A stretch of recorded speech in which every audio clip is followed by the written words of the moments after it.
യുവജനങ്ങൾ രാഷ്ട്രീയത്തോട് താല്പര്യമില്ല എന്നൊക്കെയുള്ള പതിവ് പല്ലവിക്ക് വിരുദ്ധമായി ഏറെ രാഷ്ട്രീയമായിട്ട് ചിന്തിക്കുന്നവർ തന്നെയാണ് ഇന്നത്തെ കേരളത്തിലെ യുവജനങ്ങളെന്നും അതിനോട് അവർക്ക് താല്പര്യമുണ്ട് എന്നും, അതായത് മൗലികമായ ഈ തെരഞ്ഞെടുപ്പ് രാഷ്ട്രീയത്തിൻ്റെ ബഹളമല്ല, ഉപരിപ്ലവതയല്ല, അടിസ്ഥാനപരമായി അവരുടെ ജീവിതങ്ങളിൽ അവരഭിമുഖീകരിക്കുന്ന പ്രശ്നങ്ങളെ സ്പർശിക്കുന്ന രാഷ്ട്രീയത്തിനോട് അവർക്ക് തീർച്ചയായിട്ടും താല്പര്യമുണ്ട് എന്നും പ്രതികരിക്കുന്നുണ്ട് എന്നുള്ളതും തിരിച്ചറിയുന്നുണ്ട് എന്നുള്ളതിൻ്റെ ഒരു വ്യക്തമായ അനുഭവം തന്നെയായിരുന്നു വേടൻ പാട്ടുകളോടുള്ള യുവജനങ്ങളുടെ പ്രതികരണം. കാരണം ആ പ്രവൃത്തി, ആ ഹീന പ്രവൃത്തി ആ സംഘടനയ്ക്ക് ഒട്ടും തന്നെ ഗുണം ചെയ്യുന്നൊരു കാര്യമല്ല. ടൂറിസം മേഖലയിലാണ് കാശ്മീരിലെ സാധാരണ ജനങ്ങളിൽ ഉൾപ്പെടെ വലിയൊരു വിഭാഗം ആൾക്കാർ തൊഴിലെടുക്കുന്നത്. അപ്പോൾ ആ മേഖലയെ തകർക്കുന്ന രീതിയിലുള്ളൊരു പ്രവൃത്തി അത് ജനങ്ങളിൽ നിന്ന് അവരെ ഒറ്റപ്പെടുത്തുകയാണ് ചെയ്യുക. ഈ സംഭവത്തിന് ശേഷം അവിടെ സ്വയംഭവമുണ്ടായ പ്രതിഷേധ പ്രകടനങ്ങളിലൊക്കെ തന്നെ നമുക്ക് കാണാൻ കഴിഞ്ഞ കാര്യം അതാണ്. അപ്പോൾ അങ്ങനെ ഒരു സംഘടന, ആ ജനങ്ങളെ ആശ്രയിച്ചിട്ടാണല്ലോ ആ സംഘടനയ്ക്ക് അവിടെ നിലനിൽക്കേണ്ടത്. അത്തരമൊരു സംഘടന അങ്ങനെ ഒരു പ്രവൃത്തി ചെയ്യുക എന്ന് പറയുമ്പോൾ അദ്ദേഹം പറഞ്ഞ രാഷ്ട്രീയമായിട്ടതൊരു പൊരുത്തക്കേട് തന്നെയാണ്.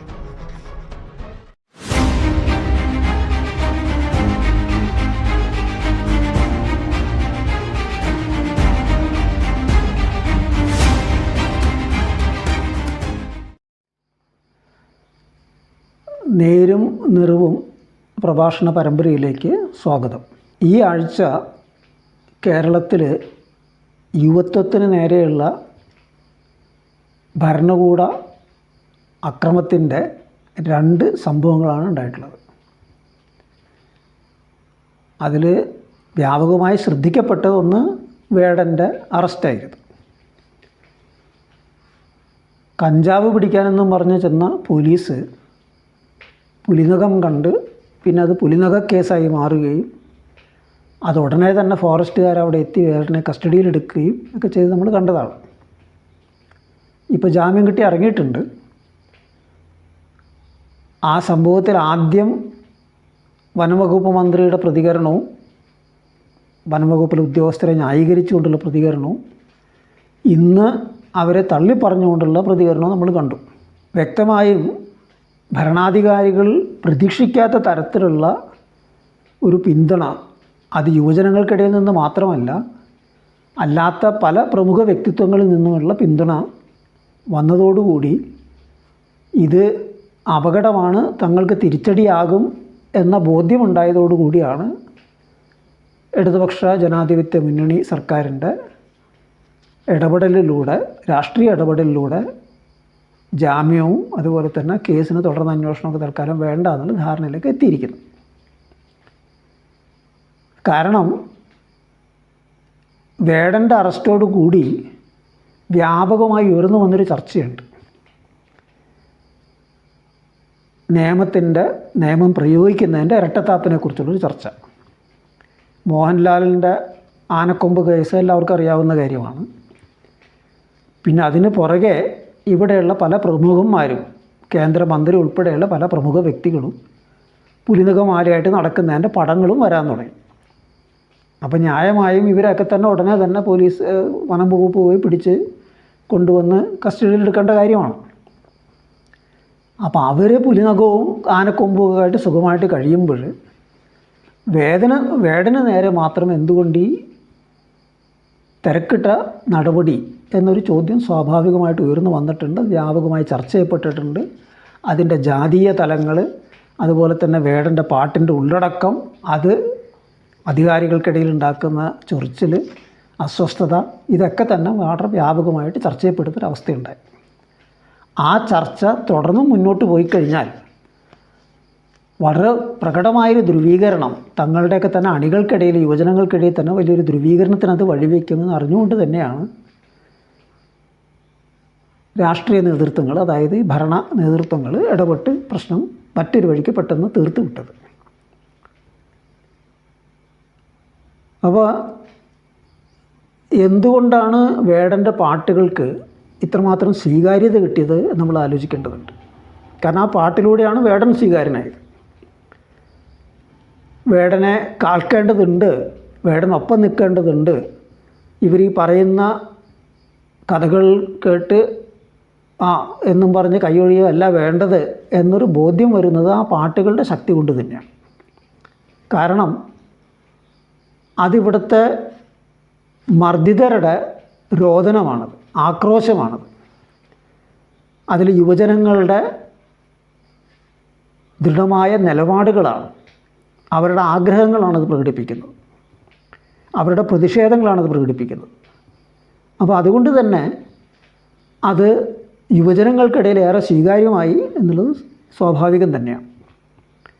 യുവജനങ്ങൾ രാഷ്ട്രീയത്തോട് താല്പര്യമില്ല എന്നൊക്കെയുള്ള പതിവ് പല്ലവിക്ക് നേർവിരുദ്ധമായി ഏറെ രാഷ്ട്രീയമായിട്ട് ചിന്തിക്കുന്നവർ തന്നെയാണ് ഇന്നത്തെ കേരളത്തിലെ യുവജനങ്ങളെന്നും അതിനോട് അവർക്ക് താല്പര്യമുണ്ട് എന്നും, അതായത് മൗലികമായ ഈ തെരഞ്ഞെടുപ്പ് രാഷ്ട്രീയത്തിൻ്റെ ബഹളമല്ല, ഉപരിപ്ലവതയല്ല, അടിസ്ഥാനപരമായി അവരുടെ ജീവിതങ്ങളിൽ അവരഭിമുഖീകരിക്കുന്ന പ്രശ്നങ്ങളെ സ്പർശിക്കുന്ന രാഷ്ട്രീയത്തിനോട് അവർക്ക് തീർച്ചയായിട്ടും താല്പര്യമുണ്ട് എന്നും പ്രതികരിക്കുന്നുണ്ട് എന്നുള്ളതും തിരിച്ചറിയുന്നുണ്ട് എന്നുള്ളതിൻ്റെ ഒരു വ്യക്തമായ അനുഭവം തന്നെയായിരുന്നു വേടൻ പാട്ടുകളോടുള്ള യുവജനങ്ങളുടെ പ്രതികരണം.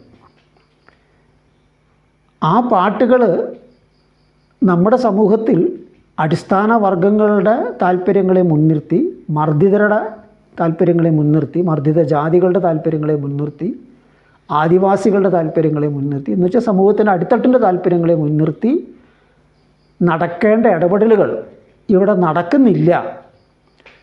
അതിൻ്റെ പേരിൽ വോട്ടും വാങ്ങിച്ച് അധികാരത്തിൽ കയറുന്നവർ അതിനെയൊക്കെ വഞ്ചിച്ചാണ് ഇവിടെ കഴിയുന്നത് എന്നതിനോട് മധ്യവർഗത്തിനിടയിലും അതുപോലുള്ള മറ്റ് വിഭാഗങ്ങൾക്കിടയിലും ഒക്കെ തന്നെയുള്ള ശക്തമായ പ്രതിഷേധം, അതിനോടുള്ള മാനസികമായ അസ്വസ്ഥത, അത് കൂടി അവരെ വേടൻ്റെ പാട്ടുകളിലേക്ക് ആകർഷിച്ചിട്ടുണ്ട്. അടിത്തട്ട് മാത്രമല്ല, ആ വിഭാഗങ്ങളെയും ആകർഷിച്ചിട്ടുണ്ട്. അതുകൊണ്ട് തന്നെയാണ് സമൂഹത്തിൻ്റെ പല കോണുകളിൽ നിന്നും പല തലങ്ങളിൽ നിന്നും വേടൻ ശക്തമായ പിന്തുണ നേടാൻ കഴിഞ്ഞത്. ഈ സംഭവവുമായി ബന്ധപ്പെട്ട്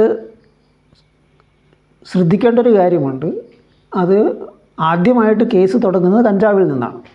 അവർ കഞ്ചാവ് വലിക്കുന്നതായിട്ട് കണ്ടെത്തുന്നു, നല്ല വിവരം കിട്ടി പോലീസ് അവിടെ എത്തുന്നു, പരിശോധിക്കുമ്പോൾ കഞ്ചാവ് വലിച്ചതായിട്ട് കണ്ടെത്തുന്നു. അപ്പോൾ തീർച്ചയായിട്ടും MDMA പോലുള്ള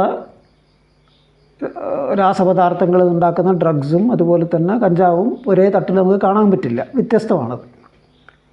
പക്ഷേ വേടനെ കാക്കുക, വേടൻ്റെ പാട്ടിനെ കാക്കുക, അതിനൊപ്പം നിൽക്കുക എന്ന് പറയുമ്പോൾ കഞ്ചാവ് വലിക്ക് ഒപ്പം നിൽക്കുക എന്നല്ല അത് അർത്ഥമാക്കട്ടെ നമ്മൾ.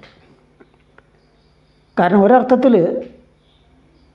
എന്തിനാണ് യുവജനങ്ങൾക്കിടയിൽ കഞ്ചാവ് വലി വരുന്നത്?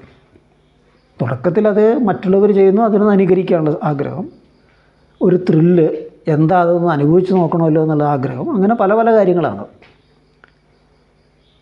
പക്ഷേ തങ്ങളുടെ സംഘർഷങ്ങളിൽ നിന്ന്, തങ്ങൾ അനുഭവിക്കുന്ന പിരിമുറുക്കങ്ങളിൽ നിന്ന് രക്ഷപ്പെടാനായിട്ട് അല്ലെങ്കിൽ അതിനൊരു ആശ്വാസം കണ്ടെത്താനായിട്ട് കഞ്ചാവ് ഉപയോഗിക്കുമ്പോൾ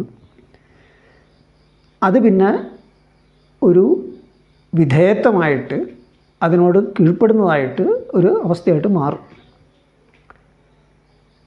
അത് യഥാർത്ഥ പ്രശ്നങ്ങളെ തിരിച്ചറിയാനും യഥാർത്ഥ പ്രശ്നങ്ങളോട് പ്രതികരിക്കാനുമുള്ള ഒരു നിലപാടിൽ നിന്നിട്ട് അവരെ മെല്ലെ പിന്തിരിപ്പിക്കുകയും ചെയ്യും. ഭ്രമാത്മകമായൊരു ലോകത്തിലായിരിക്കും അവരുടെ എതിർപ്പ് നിൽക്കുക. അതിനപ്പുറം കടന്ന് യഥാർത്ഥ ലോകത്തിലേക്ക് ആ എതിർപ്പിനെ എത്തിക്കുന്നതിൽ അവർ പരാജയപ്പെടും, അതിന് ശ്രമിക്കാതെ തന്നെ വരും. അപ്പോൾ വേടൻ്റെ പാട്ടും വേടൻ്റെ കഞ്ചാവിൻ്റെ ഉപയോഗവും ഇത് പൊരുത്തപ്പെടുന്നില്ല.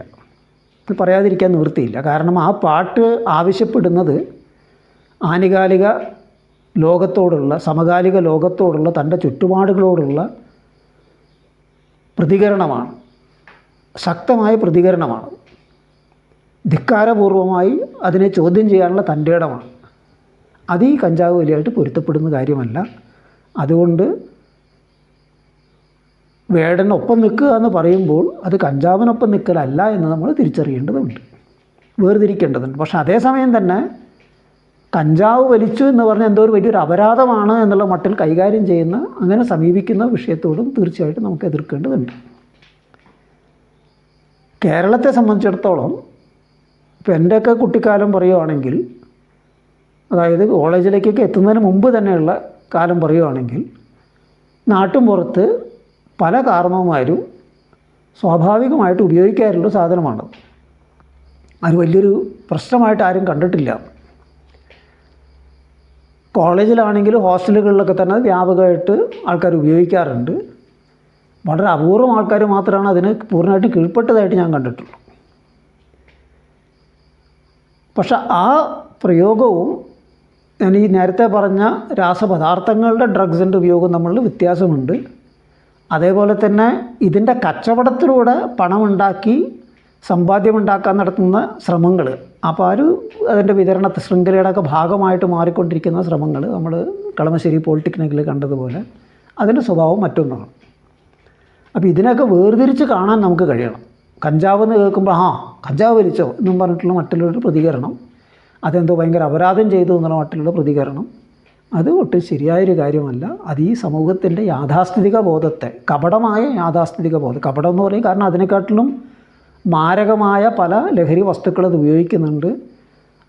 അതുപോലെ തന്നെ മനുഷ്യത്വ വിരുദ്ധമായ പ്രവർത്തനങ്ങളിൽ അവർ ഏർപ്പെടുന്നുണ്ട്. പുറത്തേക്ക് വലിയ മാന്യന്മാരായിട്ട് നടിക്കുകയും ചെയ്യുന്നുണ്ട്. അപ്പോൾ അതുകൊണ്ട് തന്നെ ആ യാഥാസ്ഥിതികത്തിലല്ല നമ്മൾ അകപ്പെടേണ്ടത്. അതേസമയം തന്നെ കഞ്ചാവിലല്ല നമുക്ക് ഈ പറയുന്ന പ്രതിസന്ധികളിൽ നിന്നും പ്രശ്നങ്ങളിൽ നിന്നും പരിഹാരം കണ്ടെത്താൻ കഴിയുക. അത് യഥാർത്ഥ ലോകത്തിലെ വിഷയങ്ങളോട് പ്രതികരിച്ചുകൊണ്ടും പൊരുതിക്കൊണ്ടും മാത്രമേ കഴിയുള്ളൂ എന്നുള്ളൂ. അതിനുള്ള ഒരു ദൃഢത, അതിനുള്ളൊരു ആവേശം, അതിനുള്ളൊരു തിരിച്ചറിവ് വേടൻ്റെ പാട്ടുകൾ നൽകുന്നുണ്ട്. ആ ഉള്ളടക്കം, ആ സ്പിരിറ്റാണ് നമ്മൾ സ്വീകരിക്കേണ്ടത് എന്നുള്ളതാണ് പറയേണ്ട വിഷയം. വേടൻ്റെ വിഷയം വ്യാപകമായിട്ട് ചർച്ച ചെയ്യപ്പെട്ടു, വേടനായതുകൊണ്ട് തന്നെ. അതേസമയം 2 ദിവസം മുമ്പ് എറണാകുളത്തെ പനമ്പള്ളി നഗറിലെ പാർക്കിൽ ഒരു സംഘം യുവാക്കളെ പോലീസ് തടഞ്ഞു വെച്ച് അറസ്റ്റ് ചെയ്തു. കാശ്മീരിൽ പഹൽഗാം അക്രമത്തിന് ശേഷം അതിൽ പങ്കെടുത്തു അല്ലെങ്കിൽ സഹായിച്ചു എന്ന് ആരോപിക്കപ്പെടുന്നവരുടെ വീടുകൾ പട്ടാളം തകർത്തതിൽ പ്രതിഷേധിച്ച് പ്രകടനം നടത്തിയതിൻ്റെ പേരിലാണ് അവരെ തടഞ്ഞു വെച്ച് അറസ്റ്റ് ചെയ്തത്. ഈ വീട് തകർക്കപ്പെട്ടവരാരും തന്നെ അങ്ങനെ ആ പ്രവൃത്തിയായിട്ട് നേരിട്ട് ബന്ധപ്പെട്ടതായിട്ടോ അതിൽ പങ്കാളികളായതായിട്ടോ ഇന്നേ വരെ തെളിയിക്കപ്പെട്ടിട്ടില്ല എന്ന് ഓർക്കണം. ആരോപണമാണത്. ശരിയായിരിക്കാം, തെറ്റായിരിക്കാം. ആ ആരോപണത്തിൻ്റെ പേരിലാണ് അവരുടെ വീട് പോയി തകർത്തിരിക്കുന്നത്. അത് സുപ്രീം കോടതിയുടെ പല ഉത്തരവുകളുടെ ലംഘനവുമാണ്. അങ്ങനെ എന്തെങ്കിലും ചെയ്യുന്നതിന് മുമ്പ് നോട്ടീസ് നൽകണം, നിയമപരമായിട്ടുള്ള നടപടിക്രമത്തിലൂടെ മാത്രമേ അത് ചെയ്യാവൂ എന്നൊക്കെയാണ് സുപ്രീം കോടതി വ്യക്തമാക്കിയത്. അപ്പോൾ അതിനൊക്കെ ലംഘിച്ചുകൊണ്ട് ചെയ്ത ഈ പ്രവൃത്തിയിൽ പ്രതിഷേധിക്കുകയാണ് ഈ യുവാക്കൾ ചെയ്തത്, ഈ യുവജനങ്ങൾ ചെയ്തത് എന്ന് പറയുമ്പോൾ ഇവിടുത്തെ പരമോന്നത കോടതിയുടെ കൽപ്പനകൾ പാലിച്ചില്ല എന്നതിൽ അവർ പ്രതിഷേധിക്കുകയായിരുന്നു. പക്ഷെ ആ പ്രതിഷേധിച്ചവരാണ് അറസ്റ്റ് ചെയ്യുന്നത്. അതിൻ്റെ ഒരു വിരോധാഭാസം നോക്കണം. നിയമം കയ്യിലെടുക്കരുത്, ക്രമസമാധാന പാലനത്തിൽ തെറ്റുവരുത്താൻ പാടില്ല, എല്ലാവരും നിയമത്തിനനുസരിച്ച് അച്ചടക്കത്തോട് ജീവിക്കണം എന്നൊക്കെ തന്നെ ഭരണകൂടം നമ്മളോട് നിർബന്ധിക്കുമ്പോൾ അതവിടെ ലംഘിക്കപ്പെട്ടിരിക്കുന്നു, അതിന് ഞങ്ങൾക്ക് പ്രതിഷേധമുണ്ട് എന്ന് പറഞ്ഞതിൻ്റെ പേരിലാണ് യുവജനങ്ങളെ പിടിച്ച് അകത്തിടുന്നത്. അത് ചെയ്യുന്നതാരാ? ഇവിടുത്തെ ഇടതുപക്ഷ സർക്കാർ, CPMൻ്റെ നേതൃത്വത്തിലുള്ള സർക്കാർ. അവരുടെ പാർട്ടി കോൺഗ്രസ്സിൽ തോളത്ത് കഫിയയും ഇട്ട് എന്തോ ഭയങ്കര ധീരമായ പ്രവൃത്തി നടത്തുന്നു എന്നുള്ള എനിക്ക് നാട്ടിൽ നിന്ന് അടിച്ച ആൾക്കാരുടെ സർക്കാർ. ആ സർക്കാരാണത് ചെയ്തിരിക്കുന്നത്. അതിൻ്റെ വീഡിയോ കണ്ടു കഴിഞ്ഞാൽ അവിടെ കുറച്ച് സംഘികൾ ചേർന്ന് പരമാവധി പ്രകോപനം ഉണ്ടാക്കാനായിട്ട് ശ്രമിക്കുന്നത് നമുക്ക് കാണാൻ കഴിയും. വേടൻ്റെ കാര്യത്തിലും മോഹൻലാലിൻ്റെ പക്ഷം പിടിച്ചുകൊണ്ട് വേദനത്തിനെ ആക്രമിക്കാനൊക്കെ ആയിട്ട് മുന്നോട്ട് വന്നതിലും സംഘികളായിരുന്നു മുഖ്യമായിട്ടുണ്ടായിരുന്നത്. അപ്പോൾ അവിടെ വീണ്ടും നമ്മളൊരു വേർതിരിവ് കാണുന്നുണ്ട്. കൃത്യമായിട്ടും ആരാണ് പുരോഗമനത്തിൻ്റെ പക്ഷത്ത് നിൽക്കുന്നതെന്നും ആരാണ് പിന്തിരിപ്പത്തത്തിൻ്റെ പക്ഷത്ത് നിൽക്കുന്നതെന്നുള്ള വേർതിരിവാണ് നമ്മളിവിടെ കാണുന്നത്. ഈ യുവജനങ്ങൾ, ഫ്രണ്ട്സ് ഓഫ് പാലസ്റ്റീൻ എന്നുള്ള കൂട്ടായ്മയിലെ ഈ യുവജനങ്ങൾ, പനമ്പള്ളി നഗറിൽ പ്രകടനം നടത്തിയ യുവജനങ്ങൾ വളരെ ധീരമായൊരു പ്രവൃത്തിയാണ് നടത്തിയിരിക്കുന്നത്. അതിനെ നമ്മൾ അനുമോദിക്കണം, അഭിവാദ്യം ചെയ്യണം, അവർക്കെതിരായ നടപടി പിൻവലിക്കണമെന്ന് ശക്തമായി ആവശ്യപ്പെടുകയും ചെയ്യണം. ഇനി പോകേണ്ടത് ഇന്നത്തെ ഏറ്റവും വലിയ വിഷയമായിട്ടുള്ള പഹൽഗാമിലേക്ക് തന്നെയാണ്. പെഹൽഗാമിലെ അക്രമം നടന്നതിന് തൊട്ട് ഉടനെ തന്നെ അത് തങ്ങളാണ് ചെയ്തത് എന്നും പറഞ്ഞുകൊണ്ട് റെസിസ്റ്റൻസ് ഫ്രണ്ട് എന്ന് പറയുന്ന ഒരു സംഘടനയുടെ പ്രസ്താവന വരികയുണ്ടായി. പക്ഷേ 1-2 ദിവസത്തിനുള്ളിൽ തന്നെ തങ്ങളല്ല ഇത് ചെയ്തത്, ആ പ്രസ്താവന തങ്ങൾ ഇറക്കിയ പ്രസ്താവന അല്ല, തങ്ങളുടെ സാമൂഹ്യ മാധ്യമ അക്കൗണ്ട് ആരോ ഹാക്ക് ചെയ്ത് അതിലൂടെ ഇട്ട പ്രസ്താവനയാണെന്ന് റെസിസ്റ്റൻസ് ഫ്രണ്ടിന് മറ്റൊരു പ്രസ്താവനയും വരികയുണ്ടായി. ഇതിൻ്റെ വസ്തുത എന്താണെന്ന് നമുക്കിപ്പോൾ പറയാൻ പറ്റില്ല. പക്ഷേ ആ സംഭവത്തെ നമ്മൾ രാഷ്ട്രീയമായിട്ട് വിശകലനം ചെയ്ത് നോക്കുമ്പോൾ ചില പ്രശ്നങ്ങൾ ഉയർന്നു വരുന്നുണ്ട്. അതിൽ കാരണം ആ പ്രവൃത്തി, ആ ഹീന പ്രവൃത്തി ആ സംഘടനയ്ക്ക് ഒട്ടും തന്നെ ഗുണം ചെയ്യുന്നൊരു കാര്യമല്ല. ടൂറിസം മേഖലയിലാണ് കാശ്മീരിലെ സാധാരണ ജനങ്ങളിൽ ഉൾപ്പെടെ വലിയൊരു വിഭാഗം ആൾക്കാർ തൊഴിലെടുക്കുന്നത്. അപ്പോൾ ആ മേഖലയെ തകർക്കുന്ന രീതിയിലുള്ളൊരു പ്രവൃത്തി അത് ജനങ്ങളിൽ നിന്ന് അവരെ ഒറ്റപ്പെടുത്തുകയാണ് ചെയ്യുക. ഈ സംഭവത്തിന് ശേഷം അവിടെ സ്വയോത്ഭവമുണ്ടായ പ്രതിഷേധ പ്രകടനങ്ങളിലൊക്കെ തന്നെ നമുക്ക് കാണാൻ കഴിഞ്ഞ കാര്യം അതാണ്. അപ്പോൾ അങ്ങനെ ഒരു സംഘടന, ആ ജനങ്ങളെ ആശ്രയിച്ചിട്ടാണല്ലോ ആ സംഘടനയ്ക്ക് അവിടെ നിലനിൽക്കേണ്ടത്. അത്തരമൊരു സംഘടന അങ്ങനെ ഒരു പ്രവൃത്തി ചെയ്യുക എന്ന് പറയുമ്പോൾ അദ്ദേഹം പറഞ്ഞ് രാഷ്ട്രീയമായിട്ടതൊരു പൊരുത്തക്കേട് തന്നെയാണ്. ഈ അക്രമം നടന്നതിന് തൊട്ടുടനെ വന്ന ആദ്യ പ്രസ്താവനയിൽ അവിടുത്തെ കാശ്മീരിലെ ഭൂമി പ്രശ്നവുമായിട്ട് ബന്ധിപ്പിച്ചിട്ടുള്ളൊരു നിലപാട് മുന്നോട്ട് വച്ചിട്ടുണ്ടായിരുന്നു. വിനോദസഞ്ചാരത്തിൻ്റെ പേരിൽ വരുന്നവർ ഭൂമി കൈയടക്കുകയാണ് എന്നായിരുന്നു അതിൽ ഉന്നയിച്ചിട്ടുള്ളൊരു ആരോപണം. അപ്പോൾ അതിനുള്ളൊരു പ്രതികാരമാണ് തങ്ങളുടെ നടപടിയെന്നും ആ പ്രസ്താവനയിൽ പറയുന്നുണ്ടായിരുന്നു. എന്താണ് ഈ ഭൂപ്രശ്നമെന്ന് നമ്മൾ നോക്കുക. കാശ്മീരിൻ്റെ പ്രത്യേക പദവി അവസാനിപ്പിച്ചതിന് ശേഷം കാശ്മീരിലെ ഭൂ ഉടമസ്ഥതയെ സംബന്ധിച്ചിട്ട് നേരത്തെ ഉണ്ടായിരുന്ന ചട്ടങ്ങളും നിയമങ്ങളുമൊക്കെ തന്നെ മാറ്റിക്കൊണ്ട് പുതിയ നിയമങ്ങൾ അവിടെ നടപ്പാക്കിയിട്ടുണ്ട്. അതനുസരിച്ചിട്ട് കാശ്മീരികളല്ലാത്ത ആൾക്കാർക്കും അവിടെ പോയിട്ട് ഭൂമി വാങ്ങിക്കാം, സ്വന്തമാക്കാം. ഇത് വലിയ തോതിൽ ഭൂമി കൈയടക്കാനായിട്ട് കാശ്മീരികളല്ലാത്ത ആൾക്കാർക്ക് അവസരം ഒരുക്കിയിട്ടുണ്ട്. മാത്രമല്ല പുറമേ നിന്ന് വരുന്ന ആൾക്കാരെ കാശ്മീരികളായിട്ട് തദ്ദേശവാസികളായിട്ട് പ്രഖ്യാപിക്കാനായിട്ട് അതിനുള്ള സ്ഥിരവാസ സർട്ടിഫിക്കറ്റ് കൊടുക്കാനായിട്ടുള്ള നടപടിക്രമങ്ങളിൽ മാറ്റം വരുത്തിയിട്ടുണ്ട്. അതിൻ്റെ ഫലമായി കഴിഞ്ഞ 2 വർഷത്തിനുള്ളിൽ 83,000 അന്യസംസ്ഥാനക്കാരാണ് അവിടെ സ്ഥിരവാസ സർട്ടിഫിക്കറ്റ് കിട്ടിയിരിക്കുന്നത്. വലിയ വലിയ പദ്ധതികളുമായിട്ട് ഇന്ത്യനും വൈദേശികവുമായിട്ടുള്ള കുത്തകകൾ അവിടെ ഇറങ്ങിയിട്ടുണ്ട്. ജമ്മുവിലും കാശ്മീരിലുമായി ഏതാണ്ട് 10,000 ഏക്കർ ഭൂമിയാണ് ഇപ്പം നിലവിൽ വന്നിരിക്കുന്ന വിവിധ പദ്ധതി നിർദ്ദേശങ്ങളിൽ വേണ്ടി വരുന്ന ഭൂമി. സ്വാഭാവികമായിട്ടും പ്രാദേശിക ഉടമസ്ഥതയിലുള്ള വിനോദസഞ്ചാര മേഖലയും അത് ബാധിക്കും. ഈ ഭൂമി ഇടപാടുകളിൽ ഏറ്റവും അധികം പ്രശ്നം നേരിടുന്നത്, അത് കൂടുതലും ബാധിച്ചിരിക്കുന്നത് അവിടെയുള്ള ഗുജാർ, ബാക്രേവാൾ എന്ന് പറയുന്ന ആദിവാസി ഗോത്രങ്ങളെയാണ്. ഇടയ ഗോത്രങ്ങളാണവർ. അപ്പോൾ അവരുടെ പരമ്പരാഗത മേച്ചിലിടങ്ങളിൽ നിന്ന് അവരെ പുറത്താക്കുകയാണ്. സവിശേഷ പദവി, കാശ്മീരിൻ്റെ സവിശേഷ പദവി അവസാനിപ്പിച്ചതോടുകൂടി ഇന്ത്യയിലെ വന നിയമം അവിടെ നടപ്പാക്കി തുടങ്ങിയിട്ടുണ്ട്. മാത്രമല്ല വനാവകാശ നിയമവും അവിടെ നടപ്പാക്കാവുന്നതാണ്. പക്ഷേ വനനിയമം ഉപയോഗിച്ചുകൊണ്ട് ഈ ഗോത്ര വിഭാഗങ്ങളെ അവർ പരമ്പരാഗതമായി ഉപയോഗിച്ചിരുന്ന ഭൂപ്രദേശങ്ങളിൽ നിന്ന് പുറത്താക്കിക്കൊണ്ടിരിക്കുകയാണ്. അവിടെ അവർ പണിതിരിക്കുന്ന വീടുകളൊക്കെ തകർത്ത് നശിപ്പിച്ചുകൊണ്ടിരിക്കുകയാണ്. ബലമായി അവരെ ഓടിച്ചു വിടുകയാണ് അവിടെ. അതേസമയം തന്നെ വനാവകാശ നിയമപ്രകാരം അവർക്ക് കിട്ടേണ്ട അവകാശങ്ങളുണ്ടല്ലോ. വനാവകാശ നിയമപ്രകാരം വനഭൂമിയിൽ ജീവിക്കുന്ന, പരമ്പരാഗതമായിട്ട് നീണ്ടകാലമായിട്ട് ജീവിക്കുന്ന വ്യക്തികൾക്ക് ആ വനഭൂമിയുടെ മേൽ അവർ ഉപയോഗിക്കുന്ന ഭൂമിക്ക് മേലൊരു അവകാശം നൽകുന്ന നിയമമാണല്ലോ. ആ നിയമപ്രകാരം അവർക്ക് കിട്ടേണ്ട അവകാശം കൊണ്ട് നടപ്പാക്കുന്നുമില്ല.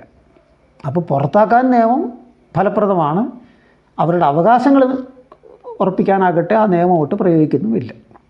അപ്പോൾ ഈ ഒരു സാഹചര്യം നിൽക്കുമ്പോൾ ഇത്തരമൊരു സാഹചര്യത്തിൽ ഈ ഭൂപ്രശ്നം പറഞ്ഞുകൊണ്ട് വിനോദസഞ്ചാരികളെ ആക്രമിച്ചു കഴിഞ്ഞാൽ, ടൂറിസ്റ്റുകളെ ആക്രമിച്ചു കഴിഞ്ഞാൽ അത് വീണ്ടും ഈ ഗോത്ര വിഭാഗങ്ങളെ, ഞാൻ നേരത്തെ സൂചിപ്പിച്ച ഗുജാർ, ബക്രവാൾ എന്നീ പറയുന്ന ആദിവാസി വിഭാഗങ്ങളെ കൂടി ബാധിക്കുന്നൊരു പ്രശ്നമായിട്ട് വരുന്നുണ്ട്.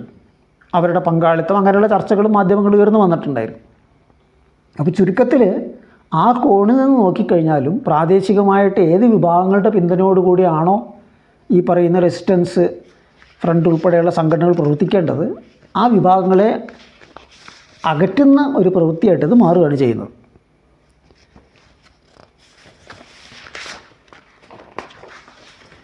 ഇത്തരം സംഭവങ്ങൾ നടക്കുമ്പോൾ ഭരണകൂടം നൽകുന്ന വിശദീകരണങ്ങൾ അല്ലെങ്കിൽ അതിനെക്കുറിച്ച് നടക്കുന്ന വ്യാഖ്യാനങ്ങൾ അത് നമ്മൾ പെട്ടെന്ന് അങ്ങോട്ട് സ്വീകരിക്കുന്നത് അത്ര ബുദ്ധിപൂർവ്വമല്ല. ഇതിനു മുമ്പുള്ള സംഭവവികാസങ്ങൾ നമ്മൾ നോക്കിക്കഴിഞ്ഞാൽ അതെന്തുകൊണ്ടാണെന്ന് മനസ്സിലാക്കും. 2000 ചട്ടി സിംഗ് പൂര എന്ന് പറയുന്ന പ്രദേശത്ത്, കാശ്മീരിൽ തന്നെയുള്ള സ്ഥലത്ത് വെച്ചിട്ട് 30-ലധികം സിഖുകാർ കൊല്ലപ്പെട്ടു. അതിനുള്ള ഉത്തരവാദികൾ ലഷ്കർ ഇ തൊയ്ബ ഭീകരവാദികളാണെന്നാണ് കേന്ദ്ര സർക്കാർ അന്ന് പറഞ്ഞത്. തുടർന്ന് ഏറ്റുമുട്ടലിൽ അതുമായി ബന്ധപ്പെട്ട 5 പേരെ വെടിവെച്ച് കൊന്നു എന്ന് പട്ടാളം അവകാശപ്പെടുകയും ചെയ്തു. ഇത് നടക്കുന്നത്, ഈ വെടിവെയ്പ്പ് നടക്കുന്നത് പാത്രിബല്ലിലാണ്. കൊന്നത് ഈ പറയുന്ന ലഷ്കർ ഇ തൊയ്ബക്കാരൊന്നുമല്ല, ഞങ്ങളുടെ നാട്ടുകാരാണ്, ഞങ്ങളുടെ ബന്ധുക്കളാണ്, അച്ഛനും ആങ്ങളെയും അമ്മാവനൊക്കെയാണ് എന്നും പറഞ്ഞ് അവിടെയുള്ള ജനങ്ങൾ ഒച്ചപ്പാടും ബഹളം ഉണ്ടാക്കി. അത് അവസാനം CBI അന്വേഷണത്തിലെത്തി. CBI അന്വേഷണത്തിലാകട്ടെ നാട്ടുകാരായ 5 പേരെ പിടിച്ചു കൊണ്ടുപോയി യൂണിഫോം ധരിപ്പിച്ച് വെടിവെച്ച് കൊല്ലുകയും തെളിവ് നശിപ്പിക്കാൻ ശവശരീരങ്ങൾ തീയിട്ട് കളയുകയുമാണ് ചെയ്തതെന്ന് കണ്ടെത്തുകയും ചെയ്തു. പക്ഷേ കോടതി എന്നിട്ടും അതിന് ഉത്തരവാദികളായിട്ടുള്ള പട്ടാളക്കാരെ ശിക്ഷിച്ചിട്ടില്ല എന്ന് വേറെ കാര്യം. എന്തുമാകട്ടെ, ഈ പറയുന്ന ലഷ്കർ ഇ തൊയ്ബ ഭീകരവാദികൾ അല്ല ഈ കൊല്ലപ്പെട്ടത് എന്നതാണ് അവിടെ തെളിഞ്ഞ സംഭവം. ഇനി അതിൻ്റെ പേരിൽ 2 പാകിസ്ഥാനികളെ അന്ന് അറസ്റ്റ് ചെയ്തിട്ടുണ്ടായിരുന്നു, ലഷ്കർ ഇ തൊയ്ബക്കാരാണെന്ന് പറഞ്ഞുകൊണ്ട്. പക്ഷേ 2012 ആയപ്പോഴത്തേക്കും യാതൊരു തെളിവുമില്ല എന്നും പറഞ്ഞ് കോടതികൾ അവരെ വെറുതെ വിടുകയും ചെയ്തു. ആദ്യം സെഷൻസ് കോടതി വെറുതെ വിട്ടു, അത് കഴിഞ്ഞിട്ട് ഡൽഹി ഹൈക്കോടതിയും ആ വെറുതെ വിടുന്ന ഉത്തരവ് സ്ഥിരീകരിക്കുകയാണ് ചെയ്തത്. അപ്പോൾ ആരാണ് യഥാർത്ഥത്തിൽ ഈ 30 സിഖുകാരെ കൊന്നത്? ഇപ്പോഴും ഉത്തരം കിട്ടാത്ത പ്രശ്നമായിട്ട് നിൽക്കുകയാണ്. 40 CRPFകാർ കൊല്ലപ്പെട്ട പുൽവാമ സംഭവം ഏതാണ്ട് ഇതുപോലെ പ്രശ്നങ്ങളുണ്ട്. ഒന്നാമത്, ഇത്രയും വലിയ ഒരു അളവിൽ സ്ഫോടക വസ്തുക്കളുമായിട്ട് ഇത്രയും ദൂരം ഒരു കാർ ഓടിച്ച് വരാൻ എങ്ങനെ കഴിഞ്ഞു എന്നൊരു ചോദ്യം ഇന്നും ഉത്തരം കിട്ടാതെ നിൽക്കുന്നുണ്ട്. മാത്രമല്ല, അന്ന് ഗവർണറായിരുന്ന സത്യപാൽ മാലിക് ഈ സംഭവം ഇങ്ങനെ നടക്കുന്നതിൽ ആഭ്യന്തര വകുപ്പിന്, കേന്ദ്ര ആഭ്യന്തര വകുപ്പിനും ഒരു ഉത്തരവാദിത്വമുണ്ട് എന്ന് തെളിച്ചു പറഞ്ഞിട്ടുണ്ട്. കാരണം ഈ സൈനികർക്ക്, ഈ അർദ്ധസൈനിക വിഭാഗത്തിന് CRPFകാർക്ക് യാത്ര ചെയ്യാനായിട്ട് വിമാനം ആവശ്യപ്പെട്ടപ്പോൾ അത് നിഷേധിക്കുകയാണ് ചെയ്തത്. അതുകൊണ്ടാണ് അപകടം നിറഞ്ഞ റോഡിൽ കൂടി ദീർഘദൂരം അവർക്ക് യാത്ര ചെയ്യേണ്ടി വന്നത്. അപ്പോൾ ആരാണ് ഉത്തരവാദി? എവിടെ നിന്നാണ് ഈ സംഭവം വരുന്നത്? ഈ വിഷയം നമ്മൾ നോക്കുമ്പോൾ ഒരു കാര്യം ഓർക്കേണ്ടതുണ്ട്. ഇത് പലപ്പോഴും എന്താ പറയുക, ഇൻ്റലിജൻസ് വീഴ്ച, കൃത്യമായിട്ട് രഹസ്യാന്വേഷണ വിവരങ്ങൾ കിട്ടാത്തതിൻ്റെ പ്രശ്നമാണ് എന്നൊക്കെ പറഞ്ഞിട്ട് കുറ്റസമ്മതമൊക്കെ നടത്താറുണ്ട്. ഇപ്പോൾ ഈ വിഷയത്തിലും അതുണ്ടായിട്ടുണ്ട്. പക്ഷേ അങ്ങനെ മാത്രമല്ല, ലോകത്തിലുടനീളമുള്ള ഭരണകൂടങ്ങളുടെ പ്രവൃത്തി പരിശോധിച്ച് കഴിഞ്ഞാൽ ചില സംഭവങ്ങൾ നടക്കാൻ പോകണമെന്നുള്ള കൃത്യമായ വിവരം കിട്ടിയാൽ പോലും തൽക്കാലം ഒന്നും ചെയ്യേണ്ട, നടക്കട്ടെ എന്നുള്ള മട്ടിൽ ഭരണവർഗത്തിൻ്റെ രാഷ്ട്രീയ നേതൃത്വങ്ങൾ നിർദ്ദേശം കൊടുത്തതായിട്ട്, മൗനം പാലിച്ചതായിട്ടുള്ള ധാരാളം അനുഭവങ്ങൾ ലോകചരിത്രത്തിലുണ്ട്. 2ാം ലോകയുദ്ധ കാലഘട്ടത്തിൽ ജപ്പാൻ അമേരിക്കയുടെ പേൾ ഹാർബറിൽ ആക്രമണം നടത്തുകയുണ്ടായി. അങ്ങനെയാണ് ജപ്പാനും അമേരിക്കയും തമ്മിലുള്ള യുദ്ധം ആരംഭിക്കുന്നത്. ഈ ആക്രമണം നടക്കാൻ പോകുന്നതിൻ്റെ സൂചനകൾ അമേരിക്കൻ ഭരണവർഗങ്ങൾക്ക്, ഭരണ നേതൃത്വത്തിന് മുമ്പേ തന്നെ ഉണ്ടായിരുന്നു. അറിഞ്ഞുകൊണ്ട് തന്നെ അവർ നിശബ്ദത പാലിക്കുകയാണ്, മൗനം പാലിക്കുകയാണ് ചെയ്തത്. അപ്പോൾ ഞാൻ ഇവിടെ പറഞ്ഞു വരുന്ന സംഭവം ഈ പുൽവാമ ആയാലും കൊള്ളാം, ഓരോരോ സംഭവങ്ങളായാലും കൊള്ളാം, വെറും ഒരു വീഴ്ചയല്ല അതൊന്നും. ചില സമയങ്ങളിൽ അറിഞ്ഞുകൊണ്ടുള്ള വീഴ്ചകളും ആകാം. അപ്പോൾ എന്തായാലും നമ്മൾ തിരക്കിട്ടൊരു നിഗമനത്തിലെത്തി ഭരണകൂടം അല്ലെങ്കിൽ സർക്കാർ പറയുന്ന അതേപടി ഏറ്റുപിടിക്കുകയല്ല വേണ്ടത്. സമചിത്തതയോടുകൂടി കാര്യങ്ങൾ അന്വേഷിക്കുകയും കുറച്ചും കൂടി കാത്തിരിക്കുകയും വേണം സത്യം തെളിച്ചു വരാനായിട്ട്. കാരണം പെട്ടെന്ന് സത്യം തെളിഞ്ഞ് വന്നോളണമെന്നില്ല. അപ്പോൾ ഇപ്പോഴത്തെ ഒരു വികാരം വച്ചിട്ട് അങ്ങേയറ്റം ഹീനമായൊരു കൃത്യമാണ് അവിടെ നടന്നിരിക്കുന്നത്. സാധാരണക്കാരായിട്ട് കുറേയധികം ആൾക്കാരെ വെടിവെച്ച് കൊന്നിരിക്കുന്നു എന്നതിൽ സ്വാഭാവികമായിട്ടുണ്ടാക്കുന്നൊരു ഞെട്ടലും അതിനോടുള്ള വിദ്വേഷവും ഒക്കെ ഉണ്ടാവും. അത് വെച്ചിട്ട് സർക്കാർ പറയുന്ന അതേപടി വിശ്വസിക്കുകയല്ല വേണ്ടത്. നമ്മൾ നേരെ മറിച്ച് കാര്യങ്ങൾ അവധാനത്തോടുകൂടി പരിശോധിക്കുകയാണ് വേണ്ടതെന്നാണ് ചൂണ്ടിക്കാണിക്കാനുള്ള കാര്യം. ഈ സംഭവത്തിന് ശേഷം ഉടനടി തന്നെ അത് ഇന്ന സംഘടനയാണ്, അതിൻ്റെ പുറകിൽ പാകിസ്ഥാനാണ് എന്നൊക്കെ ആരോപിച്ചുകൊണ്ട് അതിന് പ്രതികാരമായിട്ട് ഇൻഡസ് നദീജല കരാറ് തൽക്കാലം മരവിപ്പിക്കുകയാണെന്ന് മോഡി സർക്കാർ പ്രഖ്യാപിച്ചിട്ടുണ്ട്. അർത്ഥശൂന്യമായൊരു പ്രഖ്യാപനമാണത്. എന്തൊക്കെയോ ചെയ്യുന്നു എന്ന് കാട്ടിക്കൂട്ടാനുള്ളത് ചെപ്പിടി വിദ്യ. കാരണം കഴമ്പില്ല അതിൽ. ആ കരാറിൽ അങ്ങനെ മരവിപ്പിക്കാനായിട്ട് ഒരു വകുപ്പുമില്ല. ഇന്ത്യക്കായാലും കൊള്ളാം, പാകിസ്ഥാനായാലും കൊള്ളാം, ആ കരാറിൽ നിന്ന് മരവിപ്പിക്കാനായിട്ട് ഒരു വകുപ്പും ആ കരാറിലില്ല. ഒന്ന്. രണ്ടാമത്, പാകിസ്ഥാനിലേക്ക് ഒഴുകുന്ന വെള്ളം തടഞ്ഞു വയ്ക്കാനുള്ള ഒരു സംവിധാനവും ഇവിടെയില്ല. അങ്ങനെ ഒരു സംവിധാനം ഉണ്ടാക്കിയെടുക്കണമെങ്കിൽ കോടിക്കണക്കിന് രൂപ ചിലവാക്കി കുറേ അധികം വർഷങ്ങൾ പണിയെടുത്തെങ്കിൽ മാത്രമേ കഴിയുള്ളൂ.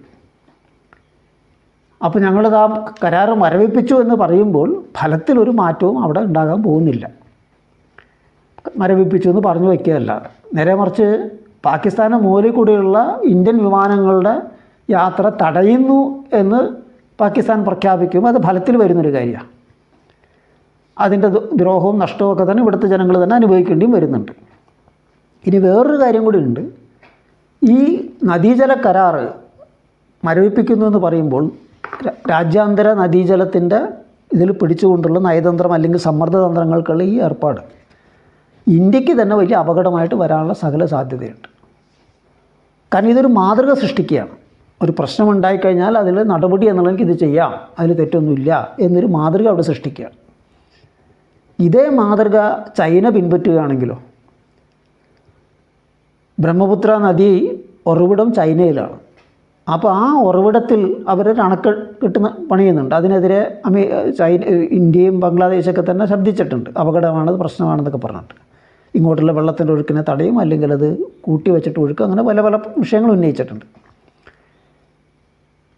അപ്പോൾ ഈ അണക്കെട്ട് പണിതതിന് ശേഷം വെള്ളത്തിൻ്റെ ഒഴുക്ക് നിയന്ത്രിക്കാനായിട്ട് ചൈന തീരുമാനിച്ചു കഴിഞ്ഞാൽ ഇവരെന്ത് ചെയ്യും? വടക്കിഴക്കൻ സംസ്ഥാനങ്ങൾ വല്ലാതെ ബാധിക്കുക. അതല്ല, അണക്കെട്ടിൽ തടഞ്ഞു വച്ചിരിക്കുന്ന വെള്ളം മുഴുവനും പെട്ടെന്ന് അങ്ങോട്ട് ഒഴുക്കി വിട്ടാലോ? അപ്പോഴും വലിയ നഷ്ടങ്ങളുണ്ടാകും. അപ്പോൾ അത് ചെയ്യാനായിട്ട് ചൈനയ്ക്കൊരു വഴി വെച്ച് കൊടുക്കുകയാണ് വാസ്തവത്തിൽ മോഡി സർക്കാർ ഇപ്പോൾ ചെയ്തിരിക്കുന്നത്. കാരണം ഇതൊരു മാതൃകയാണല്ലോ. നിങ്ങൾക്ക് ചെയ്യാമെങ്കിൽ ഞങ്ങൾക്കും ചെയ്യാം എന്നവർക്ക് ന്യായം പറയാനും പറ്റും. അപ്പോൾ തൽക്കാലം കയ്യടി വാങ്ങിക്കാനായിട്ട് ചെയ്തിരിക്കുന്ന ഈ ചെപ്പിടി വിദ്യ വാസ്തവത്തിൽ ഇന്ത്യക്ക് തന്നെ, ഇന്ത്യയിലെ ജനങ്ങൾക്ക് തന്നെ വലിയൊരു ദ്രോഹമായിട്ട് വരും എന്നുള്ളതാണ് നമ്മൾ തിരിച്ചറിയേണ്ട കാര്യം. സങ്കുചിത ദേശാഭിമാനം ഫാസിസ്റ്റ് നടപടികൾക്ക് എത്ര എളുപ്പത്തിലാണ് മറയാകുന്നത് എന്നുള്ളത് ഈ പറയുന്ന സംഭവങ്ങൾ, അനന്തര സംഭവങ്ങളൊക്കെ നമ്മൾ കാണിച്ചു തരുന്നുണ്ട്. ഞാൻ നേരത്തെ ഇവിടെ സൂചിപ്പിക്കുകയുണ്ടായി വീട് തകർത്ത സംഭവം. വളരെ വ്യക്തമായിട്ട് സുപ്രീം കോടതി അക്കാര്യത്തിൽ പറഞ്ഞിട്ടുണ്ട് അത് അങ്ങനെ ചെയ്യാൻ പാടില്ല എന്നുള്ളത്. പക്ഷേ ഈ വീട് തകർത്തപ്പോൾ 9 വീടുകളാണ് തകർത്തിരിക്കുന്നത്. എന്തെങ്കിലും ഒച്ചപ്പാടും ബഹളവും ഇവിടെ ഉണ്ടായിട്ട് നിങ്ങൾ കണ്ടിട്ടുണ്ടോ? അതിനെക്കുറിച്ച് സുപ്രീം കോടതി അന്വേഷിച്ചിട്ടുണ്ട് എന്ത് അടിസ്ഥാനത്തിൽ ഞങ്ങൾ ചെയ്തതെന്നുള്ളത്.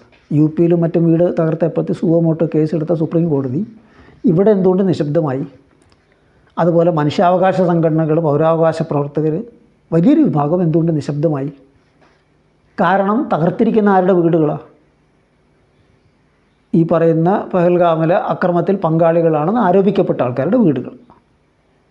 അപ്പോൾ ഇങ്ങനെയാണ് സങ്കുചിതമായിട്ടുള്ള ദേശാഭിമാനത്തിൻ്റെ ഒരു വെറി സൃഷ്ടിച്ചെടുത്തുകൊണ്ട് ഫാസിസ്റ്റ് നടപടികൾക്ക് അതൊരു മറയാക്കി മാറ്റുന്നത്. അപ്പോൾ അവിടെയും നമ്മൾ കൃത്യമായിട്ടും തിരിച്ചറിയേണ്ട ഒരു കാര്യമുണ്ട്. അത് ഒരു കാരണവശാലും അംഗീകരിക്കാൻ കഴിയില്ല. ആരായാലും ശരി, കുറ്റം ആരോപിച്ചതോടുകൂടി അയാൾ കുറ്റക്കാരനാകുന്നില്ല. ശിക്ഷിക്കപ്പെട്ടൊരു വ്യക്തിയാകുന്നില്ല. അപ്പോൾ അതുകൊണ്ട് തന്നെ കുറ്റമാരോപിതന് എന്തൊക്കെ അവകാശങ്ങൾ ഭരണഘടനാപരമായിട്ടുണ്ടോ അതെല്ലാം അവർക്കുമുണ്ട്. അത് അംഗീകരിച്ചേ പറ്റൂ. മാത്രമല്ല നമ്മളിതിലൊരു പക്ഷപാതം കൂടി നോക്കുക. വളരെ കൃത്യമായിട്ടുള്ള ബ്രാഹ്മണ ഹിന്ദുത്വ ഫാസിസത്തിൻ്റെ പക്ഷപാതപരമായ സമീപനം നോക്കുക. മലേഗാവിൽ, മഹാരാഷ്ട്രയിലെ മലേഗാവിൽ ഹിന്ദുത്വ ഫാസിസ്റ്റുകൾ ബോംബ് പൊട്ടിച്ചപ്പോൾ സാധാരണ ജനങ്ങളാണ് അവിടെ കൊല്ലപ്പെട്ടത്. പക്ഷെ അതിൻ്റെ പേരിൽ ആ കേസിൽ പ്രതികളായിട്ടുള്ള ആരുടെയെങ്കിലും വീട് പൊളിച്ചായിട്ട് നിങ്ങൾ കേട്ടിട്ടുണ്ടോ? പ്രജ്ഞാ സിംഗിൻ്റെയോ പുരോഹിത്തിൻ്റെയോ ആരുടെയെങ്കിലും വീട് പൊളിച്ചായിട്ട് നിങ്ങൾ കേട്ടിട്ടുണ്ടോ? ഇല്ല. മാത്രമല്ല അതിൽ പ്രതിയായിട്ടുള്ള പ്രജ്ഞാ സിംഗിനെ MP ആയി വാഴിക്കുകയാണ് സംഘികൾ ചെയ്തത്. അപ്പോൾ അത് തെറ്റില്ല, അവർക്ക് എല്ലാവിധ നിയമപരമായിട്ടുള്ള അവകാശങ്ങളും ഉണ്ട്. പക്ഷെ ഇവിടെ ആകട്ടെ അതില്ലതാനും. അപ്പോൾ ഈ പക്ഷപാതവും നമ്മളവിടെ കൃത്യമായിട്ട് തിരിച്ചറിയേണ്ട ഒരു കാര്യമാണ്. പഹൽഗാമിൽ ആൾക്കാരെ മതം ചോദിച്ചാണ് വെടിവെച്ച് കൊന്നത് എന്ന് നമുക്കറിയാം. അത് അങ്ങേറ്റം ഹീനമായൊരു കാര്യമാണ്. അത് സംഘികളും അവരുടെ ചുറ്റുപട്ടാളമായിട്ട് പ്രവർത്തിക്കുന്ന ചില മാധ്യമങ്ങളും ഏറ്റുപിടിച്ചിട്ടുണ്ട്. വലിയ വിഷയമായിട്ട് അത് ഏറ്റുപിടിച്ചിട്ടുണ്ട്. ശരിയാണ്, ഹീന പ്രവൃത്തി തന്നെയാണ്. പക്ഷേ സംഘികൾ കുറച്ച് കാലമായിട്ട് ഇന്ത്യയിൽ സൃഷ്ടിച്ചിരിക്കുന്ന ഒരു അന്തരീക്ഷം അതല്ലേ. കഴിഞ്ഞ 10 വർഷങ്ങൾക്കിടയിൽ എത്ര മുസ്ലിങ്ങളെയാണ് മതം ചോദിച്ച് തല്ലിക്കൊന്നിരിക്കുന്നത്? പേര് ചോദിച്ച് അത് മുസ്ലിം പേരാണെന്ന് അറിഞ്ഞതിൻ്റെ പേര് തല്ലിക്കൊന്നിരിക്കുന്നത്. ഇപ്പോൾ ഈ വിഷയത്തിന് ശേഷവും അങ്ങനെ സംഭവം ഉണ്ടായിട്ടുണ്ട്. എത്ര ദളിതരെയാണ് ദളിതരായതുകൊണ്ട് മാത്രം തല്ലിക്കൊന്നിരിക്കുന്നത്, ബലാത്സംഗം ചെയ്തിരിക്കുന്നത്. ഇത് ആവർത്തിച്ച് ചെയ്തുകൊണ്ടിരിക്കുന്ന, തുടർച്ചയായി ചെയ്തുകൊണ്ടിരിക്കുന്ന കൂട്ടർ മതം ചോദിച്ച് അവിടെ വെടിവെച്ചു എന്നതെന്തോ വലിയ വിഷയമായിട്ട് പറയുമ്പോൾ തങ്ങൾക്ക് മതം ചോദിച്ച് കൊല്ലാം, അത് തങ്ങൾക്ക് അവകാശപ്പെട്ടൊരു കാര്യമാണ്, മറ്റാർക്കും അത് പാടില്ല എന്ന മട്ടിലുള്ളൊരു സമീപനമാണ് അവർ അടിച്ചേൽപ്പിക്കാൻ നോക്കുന്നത്. ഇതിനെയാണ് സ്വാഭാവികമാക്കാൻ നോക്കുന്നവർ. അത് ശരിയാണ്, കുഴപ്പമില്ല എന്നുള്ള മട്ടിലാക്കിയെടുക്കാൻ നോക്കുന്നത്. അപ്പോൾ ഇതും നമ്മൾ കൃത്യമായിട്ട് തിരിച്ചറിയേണ്ടതും തുറന്നു കാട്ടേണ്ടതും. ഇവിടെ വേറൊരു കാര്യം ശ്രദ്ധിക്കുക. ഈ സംഭവത്തിൽ ദൃക്സാക്ഷിയായിരുന്ന സ്വന്തം അച്ഛൻ കൊല്ലപ്പെട്ട ഒരു സ്ത്രീ, അതിനുശേഷം അവിടെയുള്ള നാട്ടുകാർ, മുസ്ലിങ്ങളായിട്ടുള്ള നാട്ടുകാർ ചിലർ അവരെ സഹായിച്ചതിനെക്കുറിച്ച് വളരെയേറെ ആത്മാർത്ഥതയോടുകൂടി പ്രതികരിക്കുകയുണ്ടായി. എനിക്ക് 2 സഹോദരങ്ങളെയാണ് കിട്ടിയത്. അത് പറഞ്ഞതിൻ്റെ പേരിൽ അള്ളാഹ് അവരെ രക്ഷിക്കട്ടെ എന്നും പറഞ്ഞു. കാരണം അവരുടെ വിശ്വാസം അതാണല്ലോ. അല്ലെങ്കിൽ ശിവനോ പാർവതി അവരെ രക്ഷിക്കേണ്ടെന്ന് പറഞ്ഞിട്ട് കാര്യമില്ലല്ലോ അവിടെ. സ്വാഭാവികമാണത്. അപ്പോൾ അത് പറഞ്ഞതിൻ്റെ പേരിൽ, അവനിക്ക് 2 സഹോദരങ്ങളെ കിട്ടിയെന്ന് പറഞ്ഞതിൻ്റെ പേരിൽ എത്രമാത്രം വൃത്തികെട്ട രീതിയിലാണ് സംഘികൾ സാമൂഹ്യ മാധ്യമങ്ങളിൽ അവരെ ട്രോൾ ചെയ്തത്. അപ്പോൾ ഈ വിഷയത്തിൽ യഥാർത്ഥത്തിൽ അവിടെ സാധാരണക്കാരായിട്ടുള്ള കുറേ ആൾക്കാർ കൊന്നു എന്നതല്ല സംഘികളെ സംബന്ധിച്ചിടത്തോളം വിഷയം. മറിച്ച് അത് ഉപയോഗപ്പെടുത്തിക്കൊണ്ട് തങ്ങളുടെ ഫാസിസ്റ്റ് അജണ്ടയ്ക്ക് അനുയോജ്യമായ വർഗീയ ധ്രുവീകരണം എങ്ങനെ ഉണ്ടാക്കിയെടുക്കാം, അതെങ്ങനെ ആഴത്തിലാക്കാം, അതിന് പരമാവധി എങ്ങനെ യത്നിക്കാമെന്നാണ് അവർ ശ്രമിച്ചുകൊണ്ടിരുന്നത്. അവരുടെ യഥാർത്ഥ താല്പര്യം എന്ത് എന്നതുകൂടി ഈ വിഷയത്തിൽ നമുക്ക് മനസ്സിലാക്കാൻ കഴിയും. കാശ്മീരിനെ സംബന്ധിച്ചിടത്തോളം നമ്മൾ അറിഞ്ഞിരിക്കേണ്ട വേറെ ചില കാര്യങ്ങളും കൂടിയുണ്ട്. കാശ്മീരിൻ്റെ സ്വയംനിർണയാവകാശ പ്രശ്നം ഒരു ഹിതപരിശോധനയിലൂടെ തീർപ്പാക്കാമെന്നാണ് ഇന്ത്യൻ സർക്കാർ ഐക്യരാഷ്ട്രസഭയിൽ പ്രഖ്യാപിച്ചത്. പക്ഷേ അതിനുശേഷം ഇന്നേവരെ നടപ്പാക്കിയിട്ടില്ല. നെഹ്റു സർക്കാരിൻ്റെ കാലം മുതൽ അത് ഒഴിവാക്കുകയാണ് ചെയ്തിട്ടുള്ളത്. തങ്ങൾ തന്നെ നൽകിയിരിക്കുന്ന വാക്ക് ലംഘിച്ചുകൊണ്ട് പ്രവർത്തിക്കുകയാണ് അത് ചെയ്തിട്ടുള്ളത്. സമാധാനപരമായ മാർഗങ്ങളിലൂടെ ഇത് സാധ്യമാകില്ല എന്നുള്ള തിരിച്ചറിവോടുകൂടിയാണ് പിന്നീട് കാശ്മീരിലെ യുവജനങ്ങൾ സായുധമായ ദേശീയ വിമോചന പോരാട്ടത്തിൻ്റെ പാതയിലേക്ക് തിരിയുന്നത്. അതിന് മുൻപന്തിയിൽ വന്ന സംഘടന ജമ്മു കാശ്മീർ ലിബറേഷൻ ഫ്രണ്ടായിരുന്നു, JKLF. അവർ കൃത്യമായൊരു നിലപാട് അവർക്കുണ്ടായിരുന്നു. കാശ്മീരിയത്താണ് അവരെ നയിക്കുന്നതെന്ന് അവർ ചൂണ്ടിക്കാണും. കാശ്മീരിയത്ത് പറഞ്ഞാൽ കാശ്മീരി തനിമ. തങ്ങൾ ഇന്ത്യക്കുമില്ല പാകിസ്ഥാനുമില്ല സ്വതന്ത്ര രാജ്യമായിട്ട്, സ്വന്തം സ്വതന്ത്ര രാജ്യമായിട്ട് നിൽക്കണം എന്നതാണ് തങ്ങളുടെ താല്പര്യമെന്ന് അവർ വ്യക്തമാക്കുകയും ചെയ്തിരുന്നു. പക്ഷേ ഇത് പാകിസ്ഥാന് സ്വീകാര്യമല്ല, ഇന്ത്യക്കും സ്വീകാര്യമല്ല. കാരണം കുറേ ഭാഗം പാകിസ്ഥാൻ്റെ വച്ചിരിക്കുകയാണ്, കുറേ ഭാഗം ഇന്ത്യയുടെ കൈവശമാണ്. അപ്പോൾ ഈ JKL സംഘടനയെ പൊളിക്കുക എന്നുള്ളത് ഈ രണ്ട് ഭരണകൂടങ്ങൾക്ക് ആവശ്യം തന്നെയായിരുന്നു. ഇന്ത്യൻ സർക്കാർ അത് അടിച്ചമർത്തി. ആ അടിച്ചമർത്തിയ ആ ഒഴിവിലേക്കാണ് പിന്നീട് ഹിസ്ബുള്ള, മുജാഹിദീൻ, ലഷ്കർ-ഇ-തൊയ്ബ പോലെയുള്ള മതാധിഷ്ഠിത സംഘടനകൾ കടന്നു വരുന്നത്. അതിന് പരോക്ഷമായി അവസരം ഒരുക്കി കൊടുക്കുകയാണ് ഇന്ത്യൻ ഭരണകൂടം ചെയ്തത്. കൃത്യമായിട്ടും പാകിസ്ഥാൻ്റെ പിന്തുണയോടുകൂടിയാണ് സംഘടനകൾ പ്രവർത്തിച്ചിരുന്നത്. ഈ സാഹചര്യത്തിൽ, ഇന്നത്തെ സാഹചര്യത്തിൽ